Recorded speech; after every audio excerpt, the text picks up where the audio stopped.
Well, from what I gathered, he basically was trying to say no one should compare NBA and WNBA players together because he could beat you guys in basketball in one-on-one when he was in 8th grade and you guys were in high school.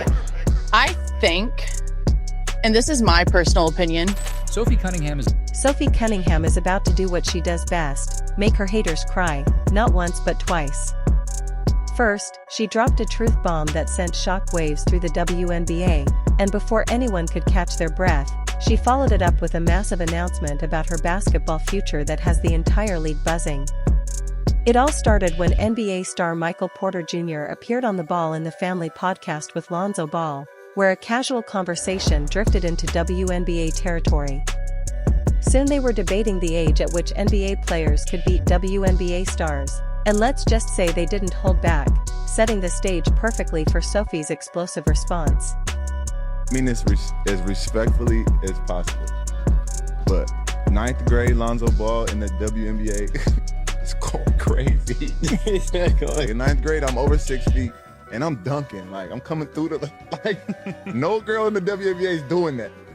I'm going back door, throw it up. Like, I'm looking like Jordan out there. I'm gonna go probably 8th grade. Because look, bro, I have real experience doing this because I played, my sisters went to University of Missouri and I was still a young dude, and they had me playing like on the scout team. And they had a few WNBA players on the team, like Sophie Cunningham and a couple others, and I think I was like in the 7th or 8th grade going dumb. So yeah, between him and Lonzo, they were essentially claiming that top middle school players could dominate WNBA stars, and as you'd expect, the backlash was instant. Retired WNBA star Angel McCoughtry jumped on the Higher Learning podcast and absolutely went off on Porter, calling out the disrespect and setting the record straight. Angel, why are men so obsessed with this conversation? First of all, congratulations. You were dominating against women in the 8th grade. What does he want? Does he want a cookie? You want a medal for that? Like, the only thing that should be coming out of a man's mouth about women is uplifting her. Angel fired back by asking why men are so obsessed with this conversation in the first place, sarcastically congratulating Porter for supposedly dominating women in the 8th grade and wondering what exactly he wants, a cookie, a medal? She emphasized that the only thing that should be coming out of a man's mouth about women is something that uplifts them, not tears them down. Main thing we should be talking about, a woman, guess what? When I gotta come and drop 40 and I'm on my period and I'm bleeding, and my stomach hurts and my back hurts when y'all load manage off a headache. Let's talk about how awesome that is. Let's talk about how awesome it is that women, we have these babies and we come back and still dominate sports. Angel fired back immediately, questioning why men are so obsessed with this conversation in the first place. She sarcastically congratulated Porter, mocking the idea that he had somehow dominated women back in 8th grade. She went further, asking pointedly what exactly he wanted, a cookie, a medal? Angel emphasized that the only things that should ever come out of a man's mouth about women are words that uplift, support, and respect them, rather than tear them down. This is a narrative from Michael Porter Jr. Do you have any thoughts on him? He talks about the WNBA a lot. I would love to see him come practice with us one time. Come practice with us. You know, I think he needs to see the ins and outs of how hard we do work and how much we do put our bodies through. Because sometimes they just look through this lens from the outside and they don't really see the inside. And I think if he came and spent the day with us, he would have a new appreciation. Look, I'm not going to spend too much time breaking this down, but there are a few points that need to be addressed. Load management? Seriously? WNBA players have, for the longest time, played a 34-game season, which has now increased to 44 games, while NBA men play an 82-game regular season, not to mention playoffs, international commitments, and all-star events. The physical demands and mental strain are on an entirely different scale, yet playing through discomfort and managing one's body is simply part of being a professional athlete, no matter the gender. And then there was Angel's next statement, which was truly the cherry on top. It didn't just make a point, it cut through the noise, highlighting the absurdity of comparing men's and women's sports in such a dismissive way. Her words reminded everyone that professionalism, commitment. If you are a professional football player, basketball player, really any sport, But let's just take it basketball because that's where we're both at. Like, to me, like, if you're in that elite level group, yeah, you should be able to beat the girls. Like, I'm not surprised by that. Like, that is not, I just don't get why it's continuing to get brought up. And like, if women are saying that, like, he couldn't beat them, yeah, he could. Any NBA star or player could beat a female in high school. Okay.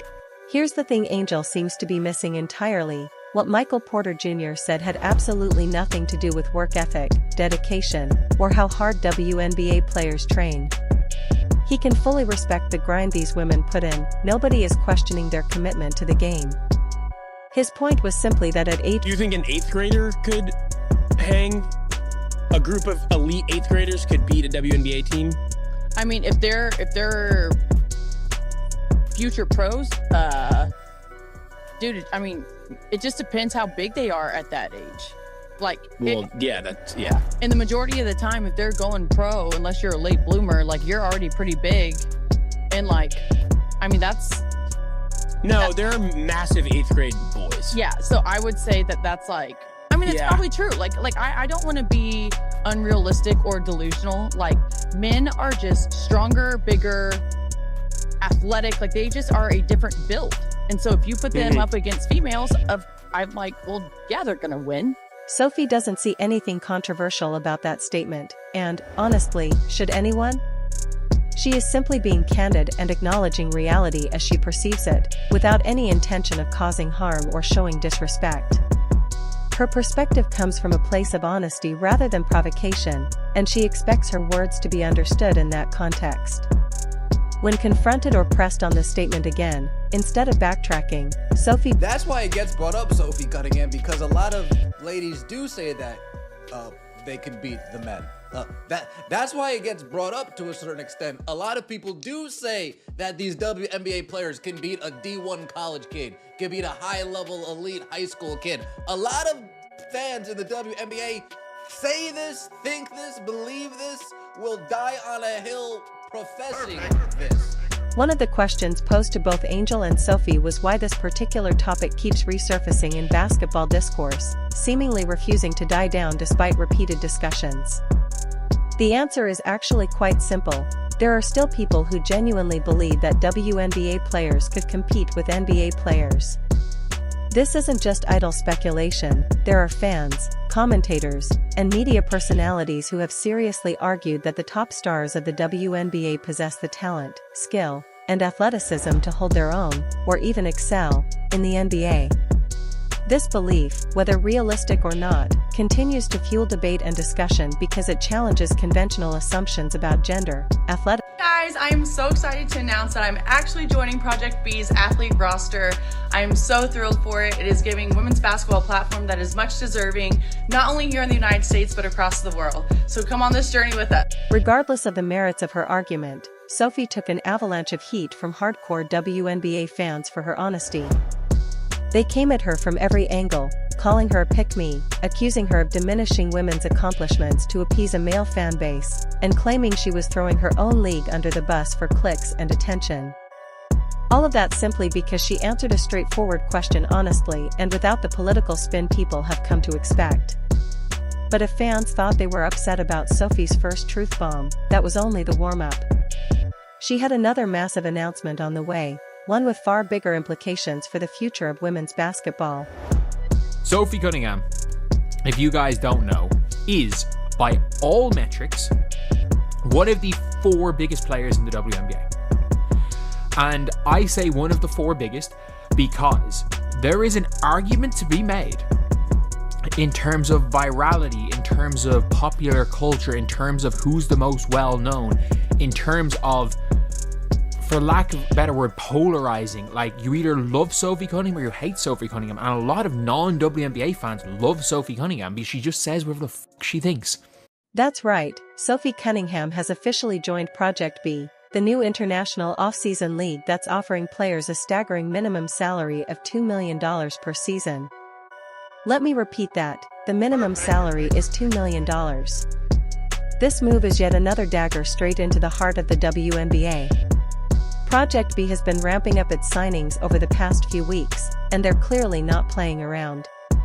It all started with McCoughtry, the president of the WNBA Players Association, signing on in the middle of a heated CBA negotiation that's going absolutely nowhere. The signing of Sophie Cunningham elevates Project B into must-watch TV territory.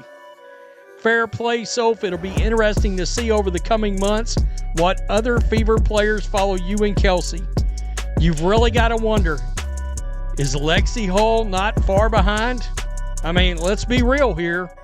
Minimum $2 million a year salary, and that is the minimum. Think about this from the player's perspective for a second. Many of these women haven't made more than a couple $100,000 in an entire WNBA season. That's their entire year's salary. Now they're being offered at least 10 to 20 times that amount just to play basketball overseas for a few months. And that's just the minimum, not the ceiling.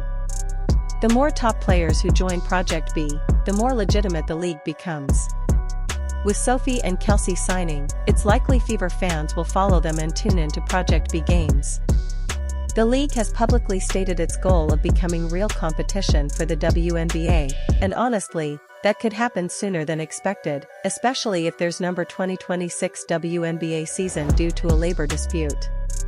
It seems inevitable we'll see a few more huge signings in the coming weeks.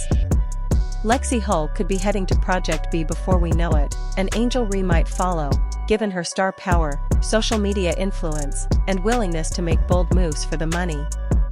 But the elephant in the room, the name everyone is quietly whispering about, is obviously Caitlin Clark. Oh, there's like, 3 other names that people are really waiting on. Well, look, they're waiting on Caitlin Clark above everybody else. All right, they're waiting on Caitlin Clark above everybody else. Because if they get Caitlin Clark, the league's going to be successful. A'ja Wilson and Angel Reese are the other 2 names everybody is waiting on. Angel's not in Unrivaled. A'ja hasn't played in any off-season leagues. I still think Caitlin Clark could end up making a lot of damn money here. I made a video about this exact scenario when Project B was first announced, and I stand by what I said then. Caitlin Clark could easily command $100 million or more to join Project B if it's a multi-year deal, maybe even more if she plays hardball in negotiations. I know she doesn't need the money, she's already set for life with endorsements, but it's hard to turn down that kind of generational wealth. Her 8-year Nike deal is reportedly worth around $28 million total, so imagine making $30 million or more in just one season with Project B. That's life-changing money, even for someone already wealthy. And here's the kicker, if A'ja Wilson or Sabrina Ionescu sign next, suddenly all the top talent in women's basketball could be playing in Project B.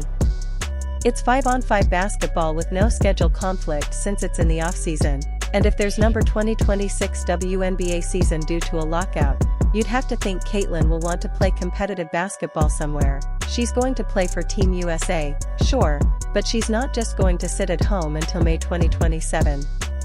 It's shaping up to be a very interesting offseason. The drama doesn't stop, the stakes keep rising, and we absolutely cannot wait to hear what Sophie has to say next. If you're still watching, drop a W in the comments because you're a winner for sticking around. Thanks for watching.